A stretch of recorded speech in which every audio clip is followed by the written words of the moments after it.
Foi quando eu saí do corpo e eu vi minha mãe fora do corpo, me olhando. Eu sabia que eu estava fora do corpo. Eu falei, poxa, minha mãe está me olhando, está também fora do corpo. E ela abriu os braços. Dá um abraço aqui, filho. Aí eu falei, pô, abraçar minha mãe fora do corpo, até uma cena romântica, né? Assim, de amor, né? Além da vida e tal. Aí eu fui abraçar, que eu senti aquela energia ruim. Não era minha mãe, velho. Era um espírito, passando por minha mãe. Aí eu já estava estudando alguma coisa de energia. A gente aprende uma coisa chamada estado vibracional, que é quando você movimenta o sistema energético a ponto dele vibrar. Fora do corpo, isso acontece muito facilmente. A gente tem um esforço muito grande para fazer essa sensação no corpo, que é movimentar as energias. Depois a gente pode falar um pouquinho. Aí eu fiz isso, ele foi jogado longe e caiu desmaiado. Tamanha a força por fato de a gente ter o corpo físico. As energias específicas para... eu vou explicar porque que eles fazem isso também.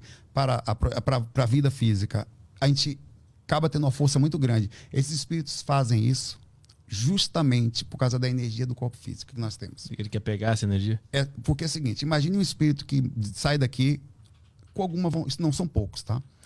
Não quer dizer que toda pessoa que tenha isso seja assim, mas às vezes as pessoas ficam muito apegadas às situações de prazeres, situações de comida, de coisas que tem aqui que não vai conseguir se libertar tão facilmente. Então eles não querem ir embora. O cara está viciado numa coisa absolutamente. Ele fica no intermediário. Ele só vai conseguir sentir a mesma sensação se ele ficar perto de pessoas que têm corpos. Então a energia de pessoas que têm corpos, para eles, é muito interessante. Então eles costumam enganar constantemente todas as pessoas que saem conscientes do corpo. Então o que aconteceu? Eu começava a sair e olhava nos olhos dos caras.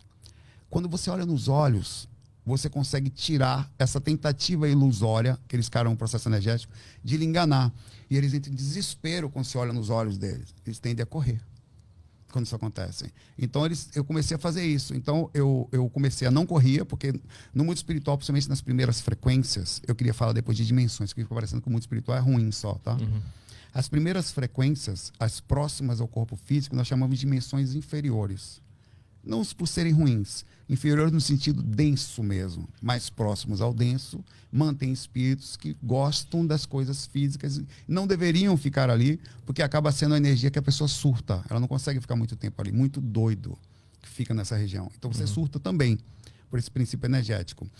Então não tem só esses lugares, é importante falar isso, mas normalmente, em 90% das experiências extracorpóreas, por isso que a paralisia do sono é assustadora também. Às vezes as pessoas não têm só paralisia, o ato de não se mexer, mas também o ato de já ver e ter contato espiritual na cama já. Ali você já tem contato ali. Não sei se já aconteceu contigo.